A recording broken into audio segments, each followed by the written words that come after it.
Cher Benoît, je suis très heureuse de pouvoir faire cet entretien avec vous cet après-midi. Il y a quelques jours, j'ai assisté à l'inauguration de l'exposition de vos œuvres picturales à Futin. Et je suis émerveillée par toute cette production artistique de l'encre de Chine, pleine de vie, d'audace, d'imagination. Et à cette occasion, vous avez dit une phrase qui m'a beaucoup frappée. Vous avez dit que vous peignez pour se passer de mots. Alors aujourd'hui précisément, nous allons nous intéresser à cette autre sphère de votre existence, c'est-à-dire Les la mots, sphère des mots, comme voilà, dirait de Jean-Paul Sartre. l'écriture, Voilà, les de la mots. pensée, voilà. Et ce qui est le plus remarquable, c'est que vous avez réalisé cette partie d'œuvre principalement dans l'univers chinois. Donc je rappelle brièvement quelques dates importantes. Après votre obtention du diplôme de doctorat en Sciences Po en 1984, votre vie assez vite a bifurqué vers la Chine. En 1987, vous avez fait le premier voyage en Chine. En 1992, vous êtes arrivé à Taïwan et y est resté pendant 17 ans. Pendant cette période, vous dirigiez l'Institut Ricci à Taipei. Vous faisiez en même temps régulièrement des voyages dans le Sichuan pour y effectuer des recherches anthropologiques. En 2009, vous avez quitté Taïwan pour revenir vivre à Shanghai et vous enseignez à l'Université Fudan jusqu'à aujourd'hui. Pourriez-vous nous dire un peu plus sur ces étapes dans votre vie? Quand j'ai terminé mes études à Sciences Po, donc effectivement, j'ai été diplômé en 80 et puis j'ai passé ma thèse fin 1983 et j'ai obtenu le diplôme tout début 1984. Je ne pensais pas du tout à la Chine. Ce n'était pas une époque encore où la Chine était sur le devant du monde. Je me souviens que j'avais beaucoup d'amis, aussi bien à Sciences Po qu'à Yale, où j'ai fait une partie de ma thèse, qui venaient de Corée et du Japon, mais il n'y avait pas de Chinois. Voilà. Et pour moi, mon premier voyage en Chine en 87 a été un choc. J'y suis allé pour démarrer la relation de jumelage entre la région Midi-Pyrénées et la région du Sichuan. Voilà. Et puis, j'ai découvert un univers qui était en bouillonnement et beaucoup de questions que je me posais, que ce soit dans le domaine des sciences politiques, mais le domaine artistique aussi, le domaine des rencontres des civilisations, eh bien, ces questions se sont toutes focalisées sur la Chine. Et j'ai trouvé au fond dans la Chine le champ où je pouvais exprimer des choses que j'avais à dire, mais sur lequel le champ européen ne me convenait pas tout à fait, était un peu restreint. Donc, en rentrant en France après ce voyage inaugural de 1987, j'ai commencé d'une part la calligraphie, d'autre part l'étude des classiques chinois, que j'ai continué jusqu'à aujourd'hui, tout en m'intéressant bien sûr à la Chine contemporaine de par ma formation. Voilà. Ça fait que je suis arrivé en 92 à Taïwan, où j'ai trouvé également donc d'une sorte de position stable comme directeur de l'Institut Ricci de Taipei, tout en me rendant immédiatement dans le Sichuan, où donc avait eu lieu ma première rencontre avec la Chine en 1987. Donc voilà, j'ai continué pendant beaucoup d'années cette navigation en faisant des projets avec l'Académie des sciences sociales du Sichuan. On a monté des colloques, par exemple, sur l'éducation à la paix. Avec l'Académie des beaux-arts de Chine, on a monté un grand colloque sur spiritualité et art en tradition chinoise et occidentale, avec également un grand concert d'orgue à la salle des concerts de Pékin, une grande exposition et puis des publications. J'ai trouvé mon propre champ de recherche en anthropologie, effectivement, dans la minorité des Yi de Liangshan, les Nosu, comme ils s'appellent eux-mêmes. Et donc, pendant beaucoup d'années, en continuité, j'ai publié, j'ai entretenu des relations stables avec des institutions et des intellectuels chinois, et puis dirigé un petit centre de recherche. Tout ça était un peu fatigant à la fin, donc j'ai été très heureux quand l'université Fudan m'a demandé de rejoindre leur département de sciences religieuses pour enseigner notamment l'anthropologie religieuse. Parce que ainsi, depuis 2009, j'ai moins de responsabilités administratives et j'ai pu consacrer à peu près la totalité de mon temps à la recherche, à l'écriture et bien sûr à l'accompagnement des étudiants. Vous avez fait énormément de choses et nous avons beaucoup de chance de vous recevoir ici J'ai à beaucoup de l'Université chance d'avoir Fudan. Wang Bei comme collègue. Et d'ailleurs, nous nous sommes connus à peu près dès mon arrivée à Fudan. Voilà. Depuis 15 ans déjà. Depuis 15 ans pour parler de Claudel, de Ségalène, dont vous êtes Et la bien d'autres spécialiste. choses. Tenir même un séminaire ensemble sur Pascal et Montaigne. Tout à Voilà. fait, tout à fait. Et j'ai appris beaucoup de choses grâce à vous. Bitse, bitse. Même chose pour moi. Voilà. Donc, nous allons parler un peu de vos recherches en espace de 30 ans, c'est-à-dire dans l'univers chinois. Vous avez écrit une vingtaine d'ouvrages, vous avez publié plus de 200 articles, c'est très impressionnant. Alors, pour ne citer que les ouvrages les plus importants consacrés à la Chine, voici quelques titres. Chine brune ou Chine verte, l'Empire sans milieu, essai sur la sortie de la religion en Chine, les Jésuites et la Chine, comment lire les classiques chinois. Pourriez-vous nous dire s'il y a un centre d'intérêt dans tous ces écrits consacrés à la Chine? Je dois d'abord dire qu'il y a eu certainement une évolution. J'ai d'abord abordé la Chine avec mon regard de politiste, de spécialiste en fait de théorie politique. Donc un ouvrage comme Chine brune ou Chine verte pose des questions fondamentales sur la gouvernance, sur la relation d'une société à la nature, sur la manière de définir sa place dans les relations internationales, donc une série, disons, de questions de théorie politique de base dans le contexte de ce qui se passait en Chine à cette époque. Ça a été une première base, mais dès le début, j'ai eu une approche quand même fondée largement sur la compréhension de la culture et de l'identité chinoise, la manière dont la Chine se voyait elle-même. C'est-à-dire d'entrer dans le discours chinois sur elle-même, l'autocompréhension de la Chine, et d'en tirer des conséquences. Voilà. Donc, dès le début, cette question d'entrer un petit peu dans la mémoire chinoise, si je puis dire, m'a beaucoup intéressé. Voilà. J'ai d'ailleurs aussi travaillé même sur les entrepreneurs chinois. J'ai publié un livre en anglais sur la responsabilité sociale des entrepreneurs chinois, en essayant de voir comment eux-mêmes comprenaient cette responsabilité sociale dans la tradition confucéenne, par exemple, avec des différences nettes entre la région du Jiangnan, où il y a une très forte tradition d'entrepreneurs confucéens, de capitalisme précoce, et puis d'autres régions chinoises où ça n'est pas du tout la même chose. Voilà. Mais c'est vrai que de plus en plus, mon intérêt s'est tourné vers deux domaines que j'ai eu la chance de réussir à joindre. D'une part, l'étude des rituels. Après tout, la Chine est le pays où le plus tôt dans le monde a commencé à réfléchir sur qu'est-ce qu'un rituel. Et la question des classiques, et notamment de la structure formelle des classiques chinois, de leur rhétorique, si vous voulez. Parce que j'ai voulu, dans l'un et l'autre cas, déterminer des schèmes de pensée. Vous savez, toute culture construit un espace-temps. C'est-à-dire la manière dont on divise un espace pour un rituel, dont on organise des séquences, dont on se relie aux personnes, etc. Mais aussi la manière dont on organise spatialement un texte. Tout ça, ça révèle des structures mentales. Or, depuis que je suis petit, si j'ose dire, j'ai été un structuraliste impénitent.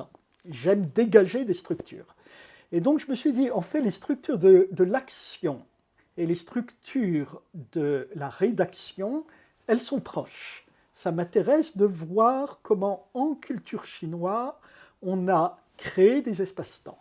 Donc ça a organisé ou dirigé à la fois mes recherches anthropologiques, par exemple les rituels des minorités des Yi de Liangshan, la manière dont les séquences rituelles se construisent, la manière dont un chant rituel est organisé, et puis l'étude des structures de base de certains textes fondamentaux.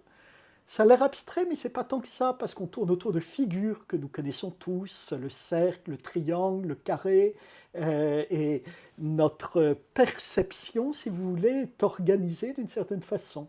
Donc, ce que j'essaie de faire, comme chercheur, c'est d'entrer dans nos structures de perception, dans la façon dont spontanément nous organisons cet ensemble de données que nous recevons du monde sensible.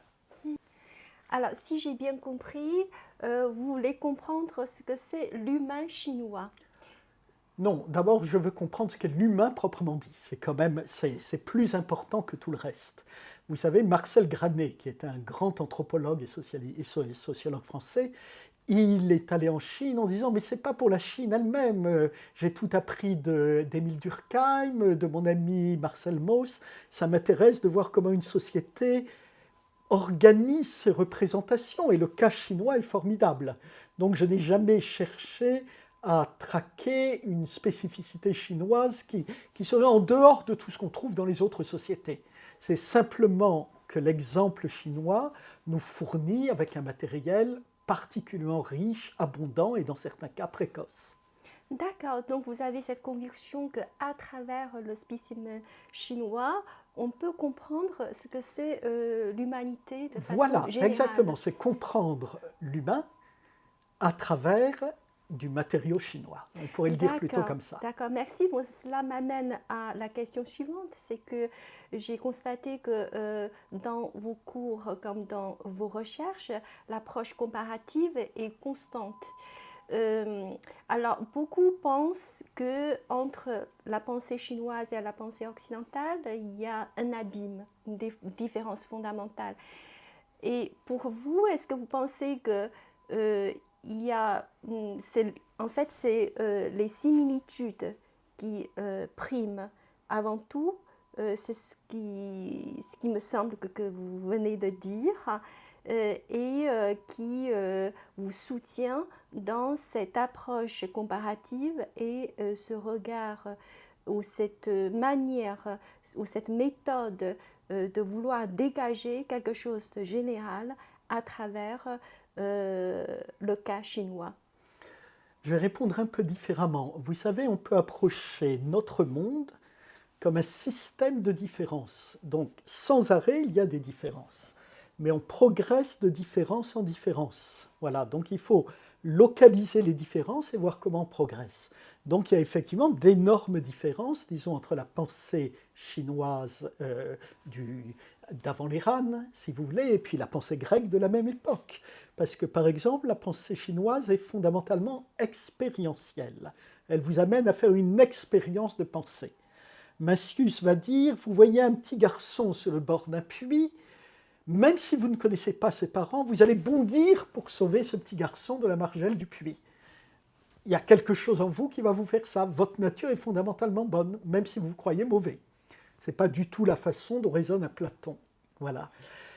Alors, donc, il y a des différences énormes. Et en même temps, tout le monde se pose des questions qui sont en relation les unes les autres. Vous voyez, qu'est-ce que c'est que la meilleure société? Qu'est-ce qu'il y a au fond de l'homme?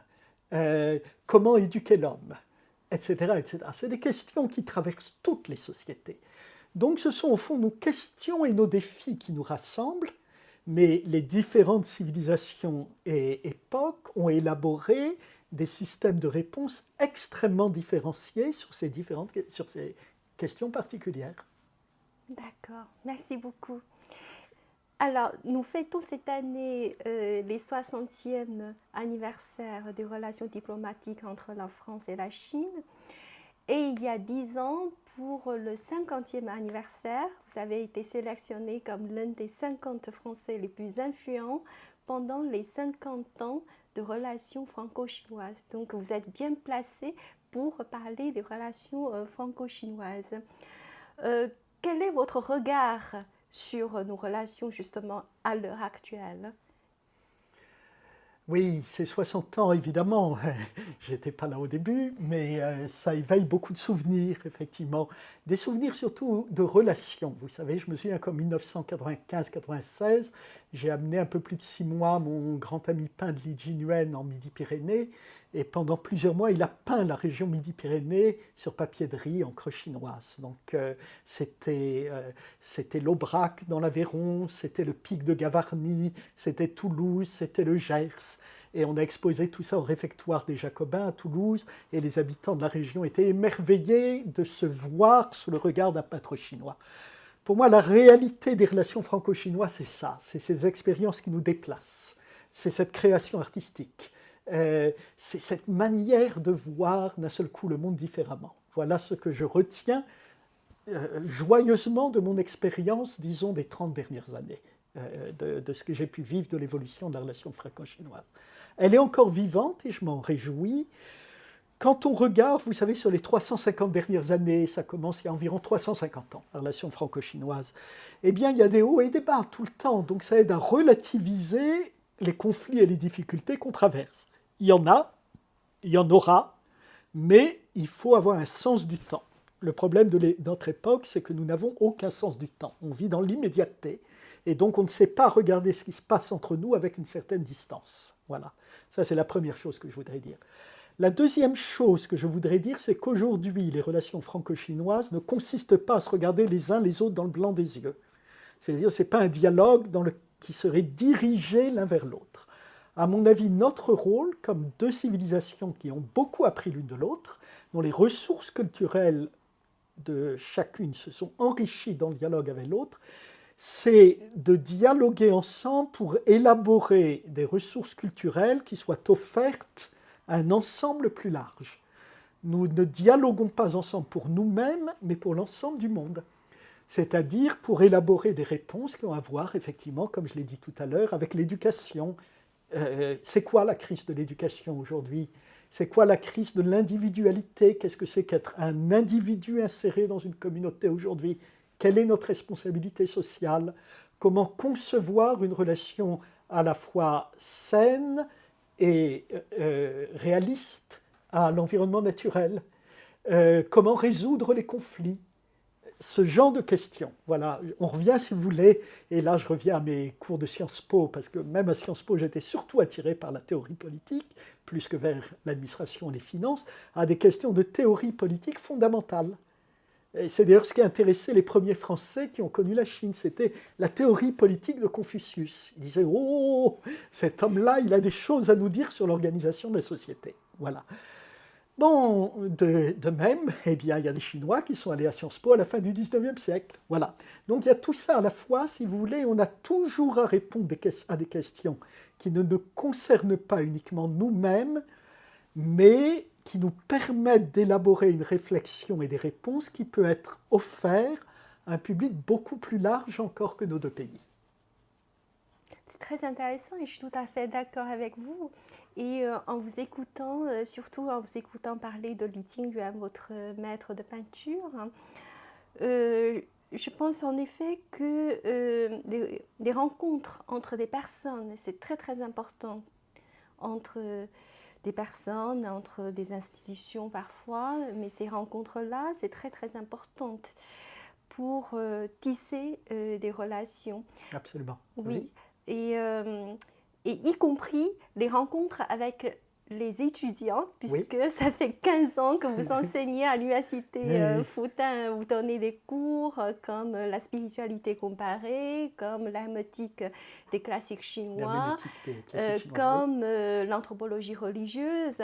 Et qu'est-ce que c'est pour vous d'être un professeur français dans une université chinoise ? Ben, c'est d'abord d'être un professeur comme un autre, comme vous. C'est-à-dire, ben voilà, on est là, il faut affronter un public, il faut comprendre ses besoins, il faut l'accompagner dans sa démarche. Que vous soyez français ou chinois, vous avez des étudiants, des jeunes hommes et des jeunes femmes en face de vous, et c'est le plus important. Voilà.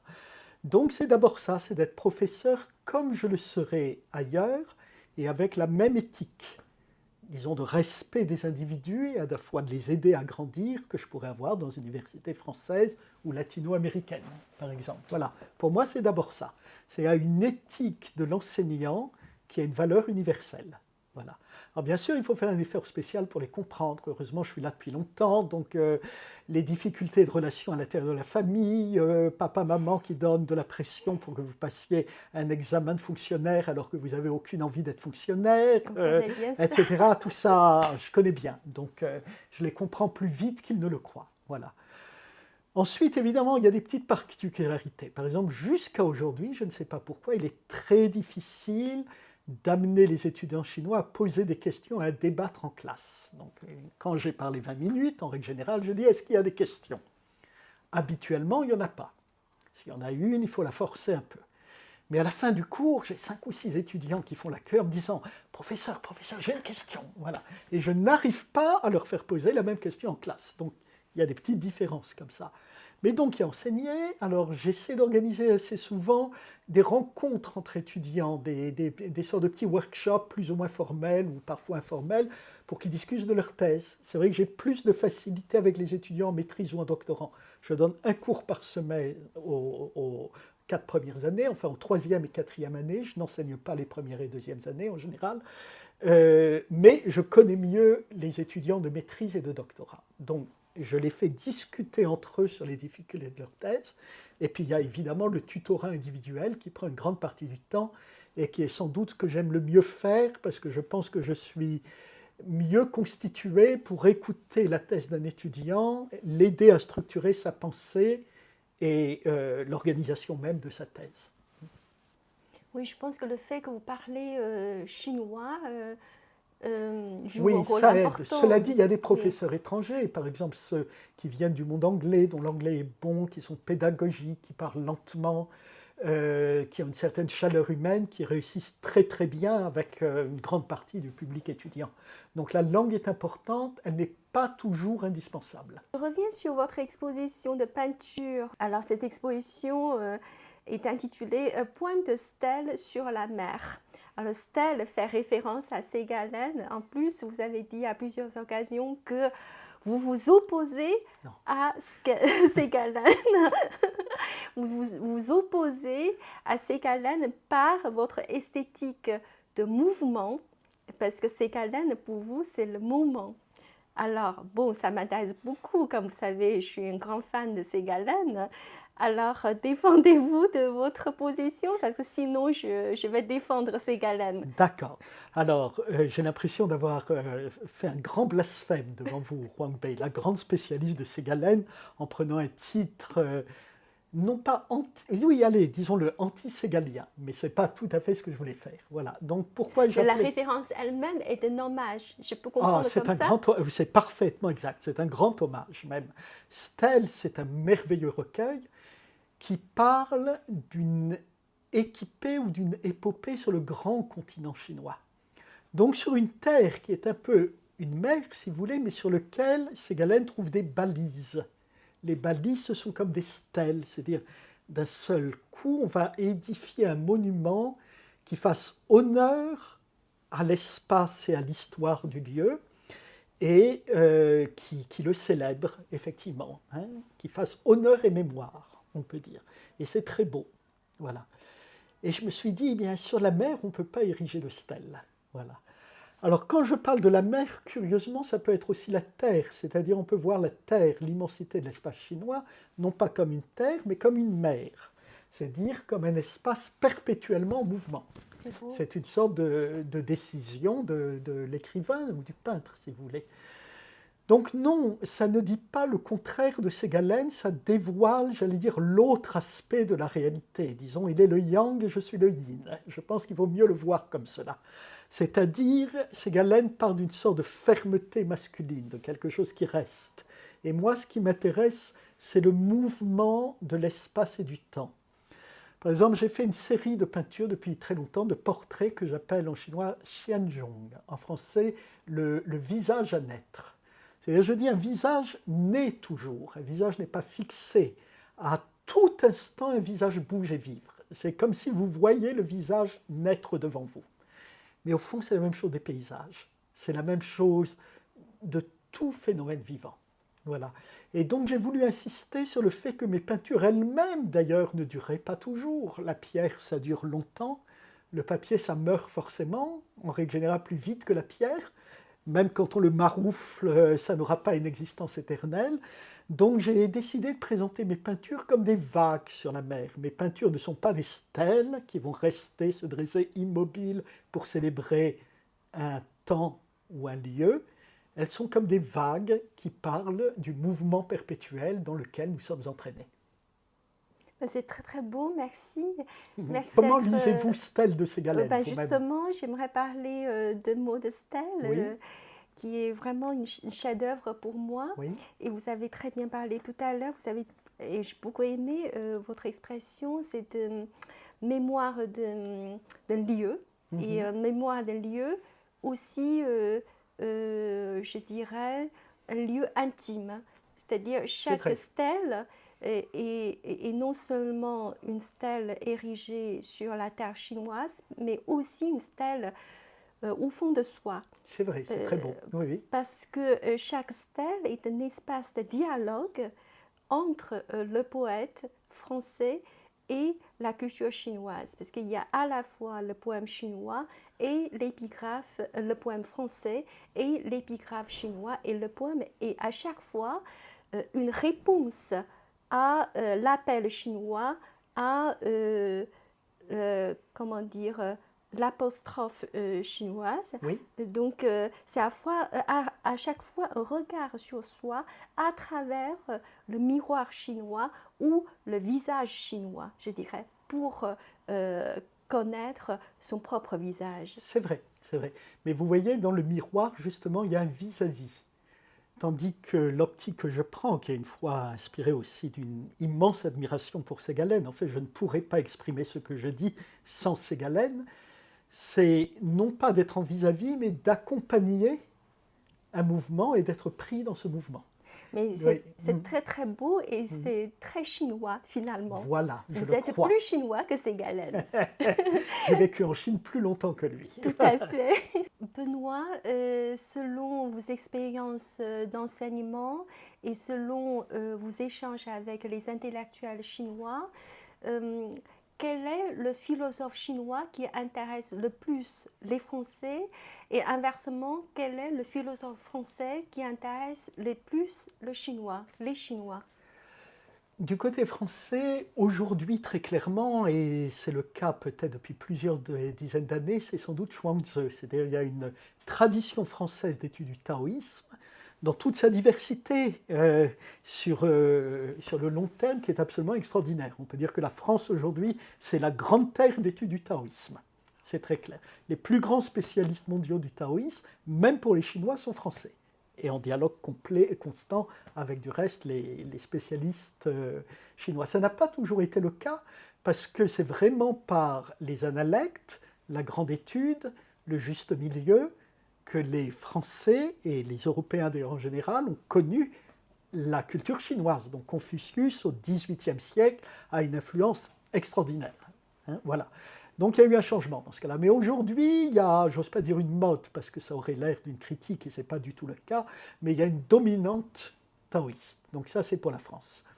Du côté chinois, j'ignore quel est le philosophe le plus populaire, je vais citer une anecdote.